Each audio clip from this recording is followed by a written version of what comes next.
Hello hello hello hello. Mic check 1 2 3 1 2 3। Voice is clear, voice is clear. क्या मेरी आवाज़ आपको आ रही है? हेलो दोस्तों, मेरा नाम है योगेश। एक सेकेंड रुकिएगा।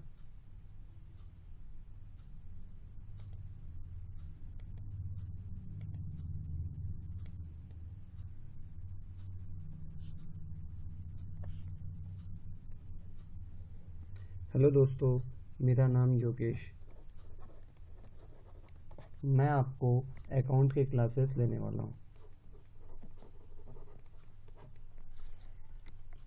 अकाउंट में आपको क्या क्या पढ़ना है वो सब चीज़ें मैं बता रहा हूँ। हाँ दोस्तों, मैं आपको अकाउंट का सिलेबस बताने जा रहा हूँ। एक सेकंड रुकिएगा, पेन का थोड़ा सा इशू हो रहा है। देखिए, अकाउंट में जो है अपन को कितने चैप्टर पढ़ने हैं। अकाउंट में देखिए, तो मैं आपको सिलेबस इंडेक्स बता देता हूँ। एक सेकंड रुकिएगा। देखिए, आपको जो है ना, इसको 4 मोटे मोटे कैटेगरी में बांटा गया है। कितने कैटेगरी में बांटा गया है? 4। पहला है सर साझेदारी। क्या है? साझेदारी। अभी बताऊंगा, मैं एक एक करके बताते जाऊंगा। साझेदारी के बाद है कंपनी, कंपनी के लेखे, कंपनी के लेखे। उसके बाद है कंपनी के लेखे, अभी इसके अंतर्गत भी 2 3 4 पार्ट आते हैं। उसके बाद है वित्तीय, वित्तीय विवरणों का विश्लेषण, वित्तीय विवरणों का विश्लेषण। ठीक।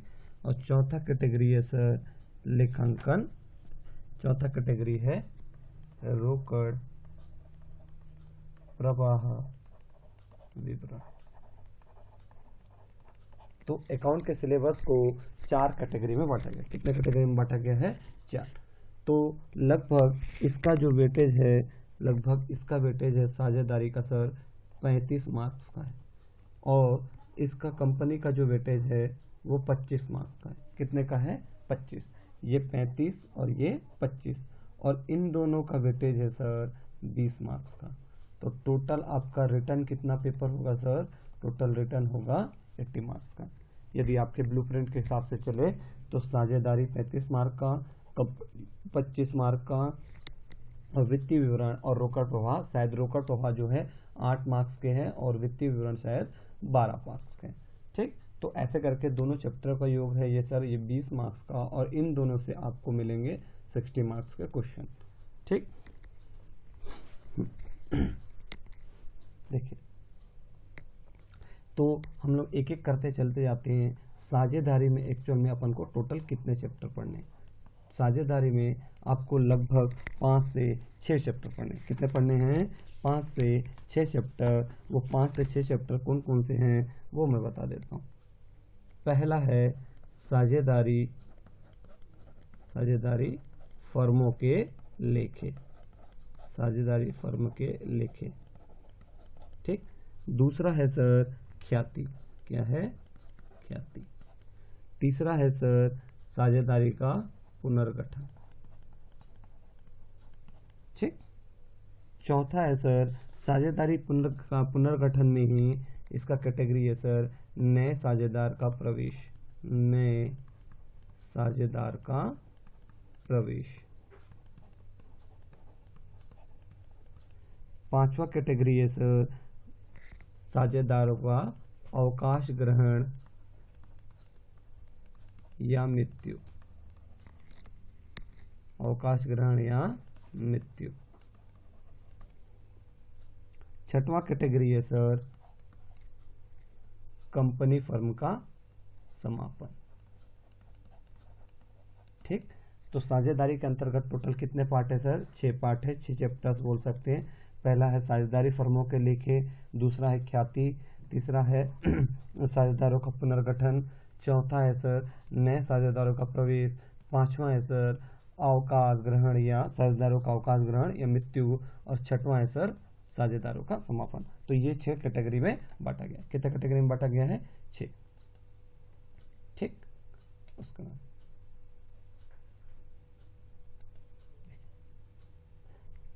देखिए, उसके बाद यदि हम लोग कंपनी के लेखे के चले तो कंपनी अपन का साझेदार तो हो गया था। अब कंपनी भी सर कितने पार्ट में बटा है सर? कंपनी का यदि देखें तो सबसे पहला बटा है अंश पूंजी। पहला है अंश पूंजी का निर्गमन, अंश पूंजी का निर्गमन। ठीक, निर्गमन और हरण जो प्रक्रिया है इसी में आएगा। दूसरा कैटेगरी है सर, दूसरा कैटेगरी है ऋण पत्रों का लेखांकन, मतलब ऋण पत्र वगैरह जारी करते हैं उनका निर्गमन के बारे में, उनका पूरा लेखांकन कैसे होगा, ऋण पत्रों का लेखांकन।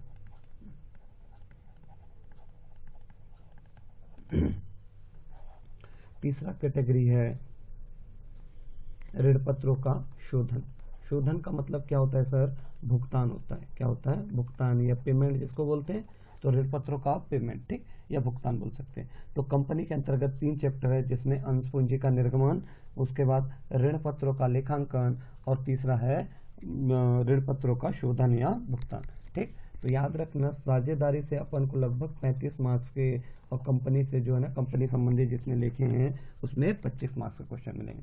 तो टोटल 60 मार्क्स का वेटेज यहीं से है। उसके बाद कैटेगरी 3 बताया था मैं, वित्तीय विवरण वाला जो बताया था मैं, वित्तीय विवरण वाला जो बताया था उसका कैटेगरी देखे तो वित्तीय विवरण वाले कैटेगरी में इसके भी 3 पार्ट होंगे सर, इसके भी 3 पार्ट होंगे। पहला कंपनी का वित्तीय विवरण, कंपनी का वित्तीय विवरण, उसके बाद वित्तीय विवरणों का विश्लेषण, वित्तीय विवरणों का विश्लेषण करोगे, एनालिसिस करोगे। फिर तीसरा कैटेगरी है सर लेखांकन अनुपात, लेखांकन अनुपात। ठीक, ये 3 कैटेगरी हो गया। अब चौथा कैटेगरी मैं यहीं पर बता देता हूँ। देखो, पहला हो गया साझेदारी, दूसरा हो गया कंपनी। कंपनी में कितने पार्ट है सर? 3। पहला अंश पूंजी का निर्गमन, दूसरा ऋण पत्रों का निर्गमन, तीसरा है अंश पत्रों का शोधन या भुगतान। ठीक, उसके बाद तीसरा कैटेगरी है सर वित्तीय विवरण। वित्तीय विवरण के भी 3 कैटेगरी है, कंपनी का वित्तीय विवरण, फिर कंपनी के वित्तीय विवरणों का विश्लेषण, और तीसरा है लेखांकन पर। तो चौथा कैटेगरी है सर, चौथा कैटेगरी कौन सा है सर? चौथा कैटेगरी है अपना रोकड़ प्रवाह विवरण। कौन सा है? रोकड़ प्रवाह विवरण, रोकड़ प्रवाह विवरण। ठीक, तो ये 4 कैटेगरी में बढ़ता है, और लगभग जो वित्तीय विवरण से जो है आपको लगभग, हाँ, तो मैं आपको 4 कैटेगरी बता दिए हूँ, चारों में मार्क्स कितने कितने के वो बता दिए। एक बार मैं फिर से रिवाइज करा देता हूँ। देखिए, आपको कंपनी में कितने का आना था? कंपनी में आना था 35 नंबर का, सॉरी 25 नंबर का। ठीक, 25 नंबर का कंपनी में आएगा सर, 25 मार्क्स का। उसके बाद साझेदारी में कितना आएगा सर? साझेदारी में आएगा 35 मार्क्स का। उसके बाद वित्तीय विवरण में कितना आएगा सर? वित्तीय विवरण में आएगा 12 मार्क्स का। और रोकड़ प्रवाह में कितना आएगा सर? रोकड़ प्रवाह में आएगा 8 मार्क्स का। तो टोटल आप जोड़ोगे तो कितने मार्क्स होंगे सर? 80 मार्क्स। तो 80 मार्क्स का ही जो है आपका रिटर्न पेपर होगा। ठीक, नए ब्लूप्रिंट के हिसाब से 80 मार्क्स के क्या होंगे सर? रिटर्न पेपर होंगे। ठीक है, 80 मार्क्स का रिटर्न पेपर होगा, और 20 मार्क्स का जो आपका प्रैक्टिकल रहेगा। ठीक, 20 मार्क्स का आपका प्रैक्टिकल रहेगा। ये भी मैं बता दूंगा कितने कितने मार्क्स में सब बटे रहेंगे, प्रैक्टिकल कितने पार्ट्स के रहेंगे। प्रैक्टिकल में जो है ना, देखिए चलिए प्रैक्टिकल बताना है तो भी बता देता हूँ। देखिए, प्रैक्टिकल आपका कितना मार्क्स का रहेगा सर? 20 मार्क्स का। ये 20 मार्क्स भी है 3 कैटेगरी में बटा हुआ है। कितने कैटेगरी में बटा हुआ है? 3। जो आपको प्रैक्टिकल फाइल बनाने बोलेंगे तो वो फाइल का जो है ना नंबर रहेगा सर 4 मार्क्स का। कितना का रहेगा? 4 मार्क्स का। उसके बाद आपको है ना वाइवा लिया जाएगा, वाइवा लिया जाएगा तो जो है ना वाइवा का कितना मार्क्स का रहेगा सर? 4 मार्क्स का। कितने मार्क्स का रहेगा? 4 मार्क्स का। उसके बाद जो है ना आपका प्रैक्टिकल पेपर होगा, लिखित पेपर होगा, प्रैक्टिकल पेपर होगा, वो लिखित पेपर होगा। ये कितने का होगा सर? 4 4 8 हो गया, और 8 और ये कितना हो जाएगा सर 12 मार्क्स का। तो प्रैक्टिकल पेपर कितने का होगा सर 12 मार्क्स का। इसके लिए आपको 1 घंटा मिलेगा। कितना मिलेगा 1 घंटा। देखिए देखिए 80 नंबर का आपका मुख्य परीक्षा होगा और 20 नंबर का रहेगा सर प्रैक्टिकल। तो प्रैक्टिकल भी 20 नंबर कैसे बटा हुआ है, 4 नंबर फाइल बनाने के, 4 नंबर वाइवा के, और 12 नंबर जो है प्रैक्टिकल पेपर होगा 1 घंटे का, उसमें आपको मार्क्स मिलेगा। ठीक, उसके बाद जो है आपको जो है ना इस चैप्टर में मतलब जो अकाउंट के जो पूरे पेपर है उसमें ना टोटल किस टाइप के क्वेश्चंस बनाएंगे और कितने कितने नंबर वाले क्वेश्चन आएंगे वो आपको मैं बता देता हूँ। ठीक, तो एक लिस्ट आप लोग नोट कर लीजिएगा। पहला है सर अति लघु क्वेश्चन। कौन सा है, अति लघु। अति लघु ये जो है ना एक टाइप से बोल सकते हैं 1 मार्क्स के रहेंगे, 1 मार्क्स के, जो कैसे रहेंगे सर, ऑब्जेक्टिव टाइप रहेंगे, वस्तुनिष्ठ रहेंगे, ऑब्जेक्टिव रहेंगे या खाली स्थान भरो वाले रहेंगे। तो ये टोटल कितने आएंगे सर 1 मार्क्स के 8 क्वेश्चन आएंगे। कितने क्वेश्चन आएंगे 8 क्वेश्चन। दूसरा है सर लघु उत्तरीय। लघु उत्तरीय जो टोटल 3 मार्क्स के टोटल कितने आएंगे सर, तो 3 मार्क्स के टोटल कितने आएंगे सर 4 क्वेश्चन आएंगे। कितने आएंगे 4। उसके बाद जो लघु उत्तरीय ना, लघु उत्तरीय कैटेगरी 1 है। अब दूसरा नेक्स्ट कैटेगरी है लघु उत्तरीय कैटेगरी 2। ये रहेंगे सर 4 मार्क्स के। कितने मार्क्स के 4 मार्क्स के, और आपको आएंगे टोटल 5 क्वेश्चन। कितने क्वेश्चन 5 क्वेश्चन। उसके बाद है दीर्घ उत्तरीय। कौन सा है दीर्घ उत्तरीय। दीर्घ उत्तरीय जो है टोटल 6 मार्क्स के रहेंगे। कितने मार्क्स के रहेंगे 6 मार्क्स के, और टोटल कितने क्वेश्चन आएंगे सर 4 क्वेश्चन। कितने आएंगे 4। दीर्घ उत्तरीय जो पहले कैटेगरी की है वो 6 मार्क्स के टोटल कितने क्वेश्चन रहेंगे 4 क्वेश्चन रहेंगे। उसके बाद है दीर्घ उत्तरीय सेकंड है ना, दीर्घ उत्तरीय जो सेकंड है इससे भी बड़े वाले रहेंगे, जो 8 मार्क्स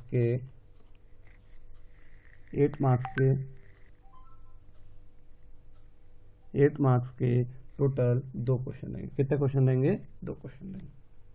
ठीक, तो इस प्रकार हम लोग टोटल करें तो जो है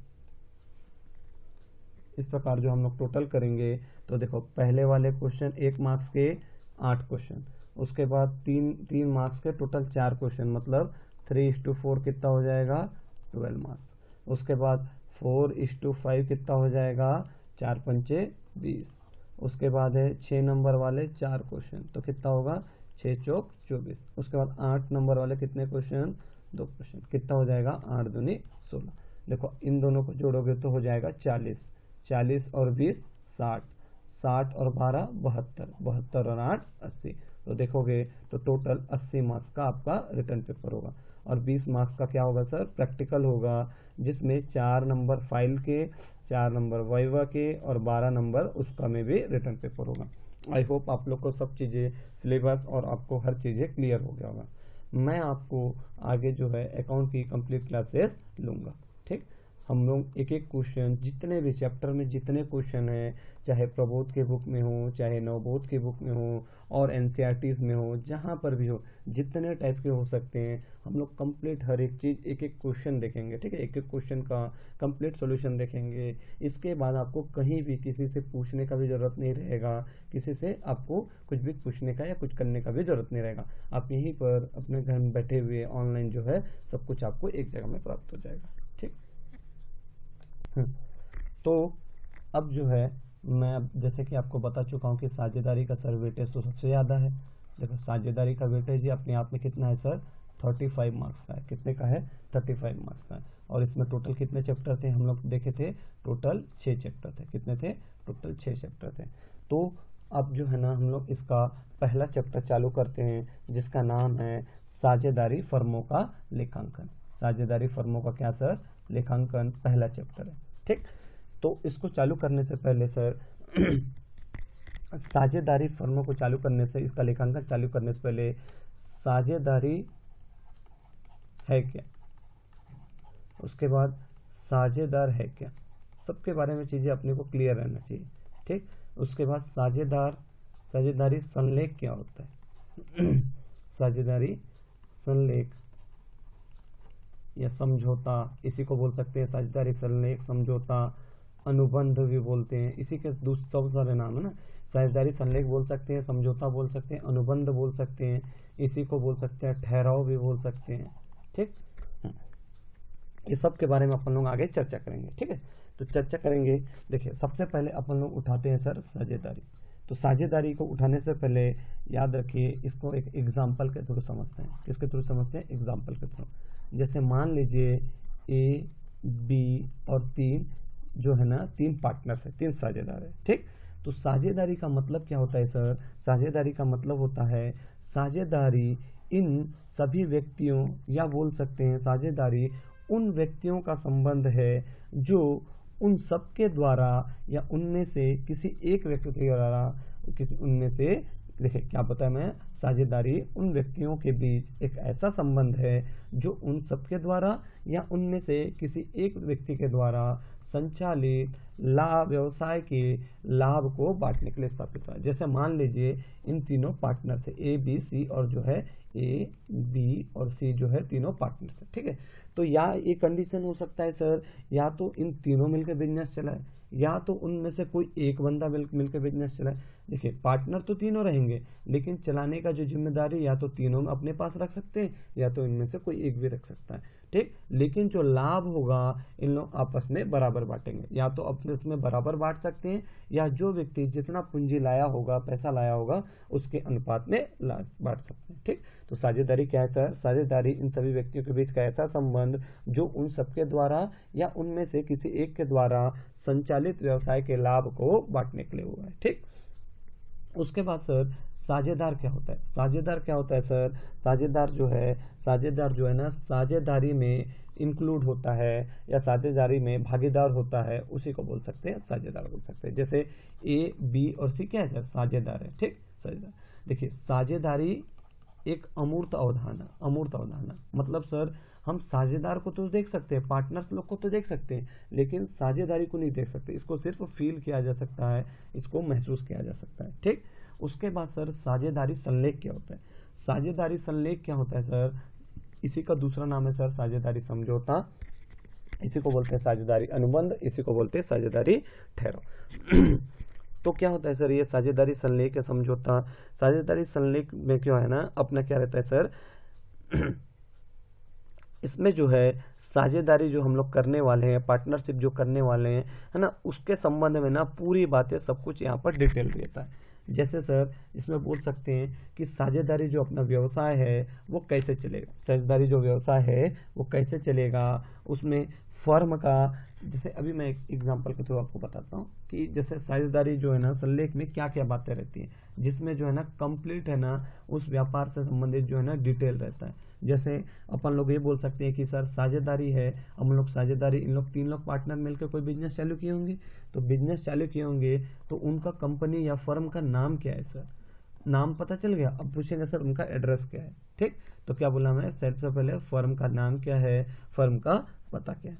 उसके बाद बोलेंगे सर व्यापार का क्षेत्र कैसा है। व्यापार का क्षेत्र का इन द सेंस सर कि वो सर सिर्फ क्या बीजापुर, रायपुर, जगदलपुर तक सीमित है, कि क्या वो छत्तीसगढ़ तक ही सीमित है, या वो दिल्ली, फिर चेन्नई, मुंबई, कोलकाता, या अपना हिमाचल, उत्तराखंड यहाँ तक सीमित है, या विदेशों तक भी सीमित है। तो क्या दूसरा क्वेश्चन आता है सर कि साझेदारी व्यापार का क्षेत्र कहाँ तक है। सबसे पहला क्या बताया कि साझेदारी का जो है ना नाम या फर्म का जो है ना नाम क्या है, उसका पता क्या है। दूसरा बताया मैं व्यापार का क्षेत्र कहाँ तक सीमित है, लोकल है कि राज्य लेवल में, नेशनल लेवल में, इंटरनेशनल लेवल में। ठीक, उसके बाद सर पहले कंपनी का नाम पता चल गया, उसके बाद उनका एरिया पता चल गया, उसके बाद बोले सर कि जो है ना पार्टनर्स कौन कौन है, तो अभी हम लोग बता दिए कि ए, बी, सी तीन पार्टनर्स है बोल के। ठीक, साझेदारों के नाम और पते वगैरह भी इसमें इंक्लूड होता है। उसके बाद सर सब साझेदार, ए कितना पैसा लाया अपने साथ आते समय, बी कितना लाया, सी कितना लाया, कौन कौन लोग व्यक्ति कितना कितना पूंजी अपने साथ लेके आए, इसकी भी जानकारी रहती है। उसके बाद सर पांचवा रहता है सर कि साझेदारों की अवधि कितनी। अवधि का मतलब ये है कि जो है ना साझेदार जो है ना ये कितने साल चलेगा।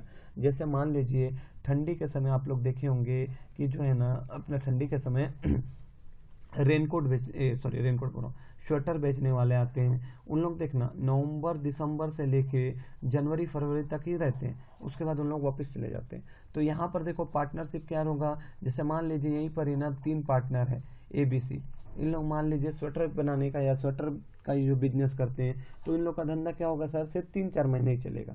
उसके बाद क्या होगा सर, नवंबर में चालू हुआ मान लीजिए और फरवरी में खत्म हो जाएगा।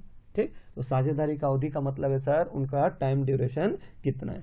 उसके बाद सर पांचवा बोल सकते हैं, पांचवा या छठवां बोल सकते हैं कि कोई व्यक्ति मान लो इनके पार्टनरशिप में शामिल होना चाह रहा है, तो शामिल होने के लिए क्या क्या कंडीशन हो सकता है, क्या इन लोग शामिल कर सकते हैं, क्या शामिल नहीं कर सकते हैं, यदि करेंगे तो कौन कौन से कंडीशन होंगे। ठीक, उसके बाद अपन लोग ये देख सकते हैं सर कि पूंजी पर ब्याज, यदि कोई साझेदार एक्स्ट्रा अपने साथ पैसा लेके आता है तो क्या उसको कोई ब्याज व्याज मिलेगा, उसके बारे में भी वर्णन रहता है। उसके अलावा सर कल के दिन कोई साझेदार को मान लो एक को कल के दिन पैसा का जरूरत पड़ गया, तो वो बिजनेस से या फर्म से कुछ पैसा उधार लेना चाह रहा है या लेना चाह रहा है, तो भाई अब पैसा लेना चाह रहा है तो उसको ऐसे तो मिलेगा नहीं, तो उस पर भी क्या होगा सर, उसके आहरण पे क्या होगा सर, ब्याज का भी पूरा बातें पहले से लिखा रहता है।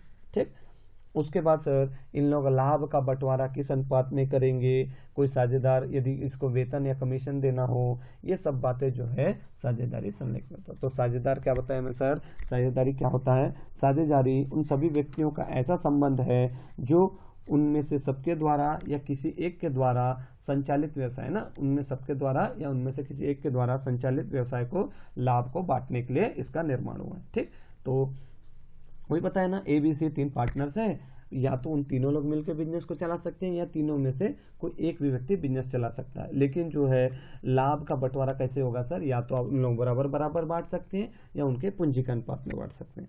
उसके बाद में होता है साझेदारी, साझेदार कौन होता है सर, साझेदारी में जो भागीदार होता है, जो पार्टनर होता है, उसी को बोलते हैं साझेदार। तो ABC क्या है सर, तीनों साझेदार है। तीसरा है सर साझेदारी संलेख, साझेदारी संलेख क्या होता है सर, साझेदारी संलेख कोई बोलते हैं अनुबंध, समझौता, ठहराव, सभी नामों से बुलाया जाता है। इसमें क्या होता है, साझेदारी संबंधित जो भी काम हम लोग करेंगे उससे संबंधित पूरे नियम और शर्तें रहते हैं। जैसे मान लीजिए आप एक नया मोबाइल लेके आए, तो मोबाइल लेके आए तो आपके साथ है ना एक है ना बुक मिलता है, पुस्तक मिलता है कि आपको फ़ोन को कैसे चलाना है, पूरा उसमें डिटेल रहता है। जैसे आप वीडियो गेम लेके आए तो वीडियो गेम के साथ भी क्या रहता है, मैनुअल मिलता है, ताकि आपको है कौन कौन से रिमोट्स के कौन कौन से प्रेस की मन है उसको दबाए और उसको खेल पाए बोलते हैं। ठीक, तो साझेदारी संलेख में ऐसी रहता है सर जिसमें उनको व्यवसाय संबंधित सभी बातें जो है ना एक जगह जो है ना नियम शर्तों का एक जगह में उल्लेख रहता है। ठीक, देखिए अब सर बात ये है कि अपने जो है ना साझेदारी का आने का कारण क्या है, साझेदारी का उद्भव कैसे हुआ बोल सकते हैं। देखिए साझेदारी का उद्भव जो है एकल या एकांकी व्यवसाय की कमियों को दूर करने के लिए हुआ, एकांकी व्यवसाय की कमियों को दूर करने के लिए। एकांकी व्यवसाय क्या होता है सर, एकांकी व्यवसाय का मतलब ये होता है कि एक ही व्यक्ति संपूर्ण पूरे बिजनेस को चलाएगा, संपूर्ण है ना, मतलब जैसे मान लीजिए एक किराना शॉप वाला है, किराना शॉप वाला है वो ना खुद ही जो है अपना सामान दूसरे जगह से लेके आता है, यही भाई साहब खुद ही ग्राहकों को सामान देता है, यही भाई साहब खुद ही ग्राहकों से पैसा कलेक्ट करता है, यही भाई साहब खुद ही अपने जो है ना जो दुकान है उसकी सफाई वगैरह करता है, सब कुछ काम एक ही व्यक्ति करता है। तो एकांकी व्यवसाय में क्या था सर, सब कुछ काम एक ही व्यक्ति करने से क्या हो रहा था, इससे दिक्कत हो रहा था सर, यदि उसको बड़ा बिजनेस करना है तो ये नहीं कर पाता क्योंकि इसके पास पैसे का कमी या पूंजी का कमी है। ठीक, उसके बाद चलो चल पूंजी तो हो गया, तो इसके पास है ना एक व्यक्ति के पास जो है ना इतना टैलेंट या कार्य क्षमता नहीं रह पाता था, कार्य कुशलता नहीं रह पाता कि सभी काम को यही अकेला बढ़िया तरीके से कर पाए। ठीक, एक तो सर पूंजी का कमी हो सकता था, एक तो कार्य कुशलता ना, मतलब उसके पास इतना अच्छा स्किल नहीं था कि वो सब काम एक ही व्यक्ति कर पाए। उसके बाद सर इसके पास जवाबदारी बहुत सारा था, मतलब दुकान खोलना भी इसी को है, झाड़ू मारना इसी है, पोछा भी इसी को लगाना है, बेचना भी इसी को है, सामान भी इसी को लाना है, तो सब कुछ इसी को करना है। तो एक व्यक्ति क्या बताइए, आप बताइए क्या पॉसिबल है सभी चीज कर पाए, ये तो पॉसिबल नहीं है ना। सभी व्यक्ति जो है ना, मतलब एक व्यक्ति सभी काम कर ले, यदि करेगा तो कोई सभी काम को अच्छे से नहीं कर पाएगा। तो इन्हीं सब कमियों को दूर करने के लिए सर साझेदारी का उद्भव हुआ। ठीक, इन्हीं सभी कमियों को दूर करने के लिए सर साझेदारी का उद्भव। अब देखिए साझेदारी का उद्भव होने से क्या हुआ, पहला चीज जैसे मान लीजिए वही हम लोग पहले वाले एग्जाम्पल में चले, ABCD मान लीजिए 4 पार्टनर हो गए। तो 4 पार्टनर हो गए तो देखिए पहले एकांकी व्यवसाय में क्या होता था, एक ही व्यक्ति पैसा लाता था, लेकिन अब क्या हो रहा है, 4 लोग पैसा लाएंगे। ठीक, अब 4 लोग पैसा लाएंगे। अब देखो चारों में क्या होगा सर, काम का बंटवारा भी हो जाएगा। अब काम का बंटवारा होगा, लाभ भी चारों अपने अपने हिसाब से बांटेंगे। उसके बाद ये हो सकता है सर कि सबको अपना अपना जवाबदारी मिल जाएगा। तो क्या हो रहा है सर, उसके बाद सबको जवाबदारी मिलने से एक ही व्यक्ति जो है ना एक ही टाइप का काम करेगा। जैसे मान लीजिए मार्केटिंग वाला काम है ये कर लेगा, है ना, फिर उसके बाद शॉप वाला जितना भी जो अंदर के जो काम है वो बी कर लेगा। उसके बाद जो है पैसे संबंधित काम सी कर लेगा, और जो डी जो है अन्य बचे हुए काम डी कर लेगा। तो इससे क्या हुआ, कार्यों का बंटवारा हो गया, और बंटवारा होने से इन लोग काम को अच्छे तरीके से बढ़िया तरीके से कर लेंगे। ठीक, तो साझेदारी जो है ना एकांकी व्यवसाय की कमियों को दूर करने के लिए मेनली जो है ना साझेदारियों का निर्माण हुआ। ठीक, ताकि क्या है कुछ व्यक्ति लोग मिलके जो है ना एक साथ काम कर ले। अब क्या होगा, इससे ना एक व्यक्ति के पास पैसा लाने का भी जो है ना बोझ कम हो जाएगा। जैसे मान लीजिए एक मोबाइल दुकान डालना था बड़ा वाला, तो 10 लाख रुपए का जरूरत पड़ा एक को, लेकिन क्या हुआ 10 लाख रुपए एक के पास नहीं था, तो वो है ना वो 3 पार्टनर ढूंढ के लाया, तो BCD। तो अब क्या होगा, अब सिर्फ ए को 2.5 लाख रुपए लाना पड़ेगा, बी को भी 2.5 लाख, सी को भी 2.5 लाख, या डी को भी 2.5 लाख। अब जरूरी नहीं है 2.5 लाए, वो अपने हिसाब से कुछ भी ला सकते हैं, मैं एक एवरेज बता रहा हूँ। तो क्या हुआ, देखिए पहले ए को चाहिए था 10 लाख, लेकिन अब कितना चाहिए रहेगा, 2.5 लाख में भी उसका बिजनेस खुल जाएगा। ठीक, तो कम पैसे में, है ना, काम की जवाबदारी कम लेते हुए, कार्य कुशलता को बांटते हुए जो है ना, इससे क्या हो सकता है, बढ़िया से बढ़िया काम हो सकता है। ठीक, तो देख लेते, एक सेकंड में इसको इरेज कर लेता हूँ।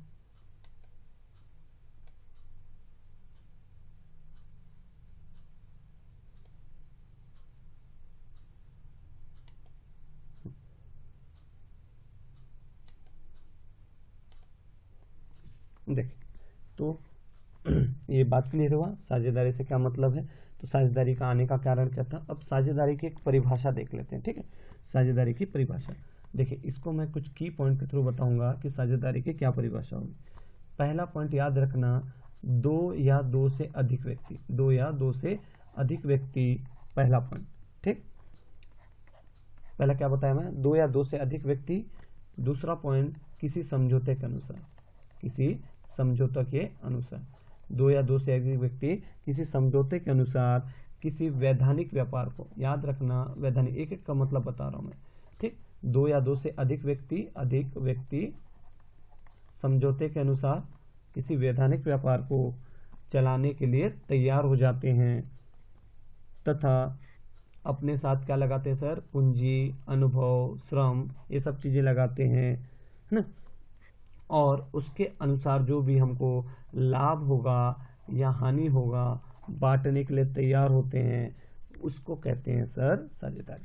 तो क्या बताया मैं, देखो कम से कम 2 या 2 से अधिक होने चाहिए। देखिए एक व्यक्ति रहा तो साझेदारी नहीं होगा, वो एकांकी व्यवसाय हो जाएगा, क्योंकि एक आदमी चला रहा है। तो इसके लिए सर मिनिमम कैटेगरी है सर 2, मिनिमम 2 होने चाहिए। और जो है मैक्सिमम कितने हो सकते हैं सर, देखिए 2013 की कंपनी अधिनियम के अनुसार जो है ना मिनिमम 2 लोग हो सकते थे सर कंपनी में, या पार्टनर्स बोल सकते हैं, और मैक्सिमम 100 होते थे।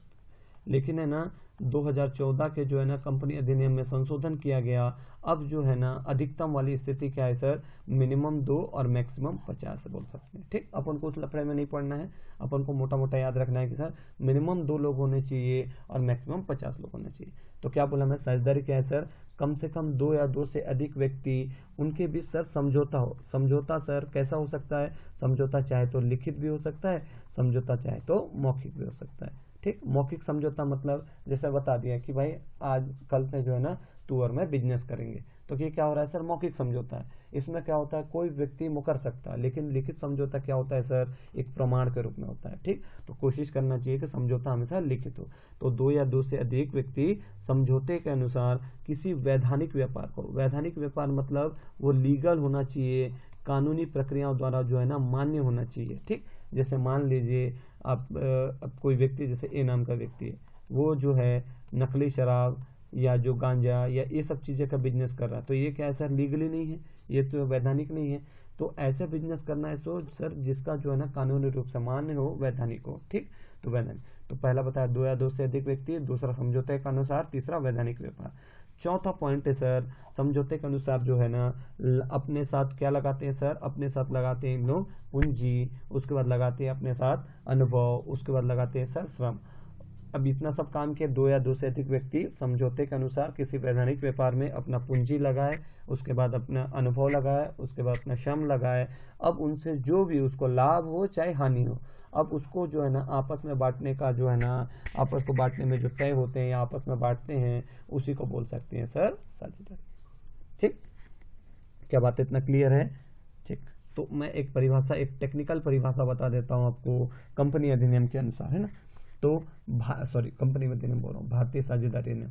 तो एक अधिनियम है सर साझेदारी के लिए, भारतीय साझेदारी अधिनियम, साझेदारी अधिनियम 1932। इसकी धारा 4 के अनुसार क्या कहता है कि साझेदारी उन व्यक्तियों के बीच का एक ऐसा संबंध है ना, उन व्यक्तियों के बीच का संबंध है जो किसी व्यवसाय के लाभों को बांटने का समझौता करते हैं ना, व्यवसाय के लाभ को बांटने का समझौता करते हैं, जो कि उन सबके द्वारा या उनमें से किसी एक व्यक्ति के द्वारा चलाया जाता है। मैं आपको वही एग्जांपल बताया था कि ABC है ना, 3 पार्टनर है और D भी ले लो, मान लो इन लोग है ना, एक है ना एक कंपनी खोलते हैं जिसका नाम बोल सकते हैं क्या बोल सकते हैं, अमूल दूध है ना, कोई सा भी मिल्क वाला कंपनी मान ले, अमूल मिल्क है ना, अमूल मिल्क कंपनी खोलते मान लीजिए। ठीक, तो क्या बोला मैं, इस कंपनी को ये 4 साझेदार या तो मिलकर चला सकते हैं या उनमें से कोई एक भी चला सकता है, चाहे A चलाए, चाहे B चलाए, चाहे C चलाए, चाहे D चलाए। लेकिन क्या होगा सर, लेकिन वो लाभ का बंटवारा कैसे करेंगे सर, आपस में या तो बराबर कर सकते हैं या तो अपने अनुपात में, जिस अनुपात में कोई व्यक्ति पूंजी लाया है उस अनुपात में भी कर सकते हैं, जो उनके बीच समझौता होगा उनके अनुसार कर सकते हैं। तो क्या होगा सर, साझेदारी इन सभी व्यक्तियों के बीच का ऐसा संबंध जो किसी व्यवसाय के लाभों को बांटने के लिए समझौता किए हुए हैं। समझौता चाहे सर लिखित भी हो सकता है, चाहे मौखिक भी हो सकता है, लेकिन प्रमाण के रूप में कैसा समझौता चाहिए, लिखित समझौता चाहिए, जो उन सबके द्वारा या इनमें से किसी एक के द्वारा चलाया जाएगा, है ना। और जो है ना लाभ को लेकिन सर सभी लोग बांटेंगे। ऐसा नहीं है कि यही बिजनेस चला रहा है तो वही पूरा लाभ रख लेगा, ऐसा नहीं भाई, चारों लोग पार्टनर है, सभी को लाभ मिलेगा। ठीक, चलिए आज के लिए इतना रहने दीजिए, है ना, मैं आगे जो है आपको नेक्स्ट क्लास में बताता हूँ।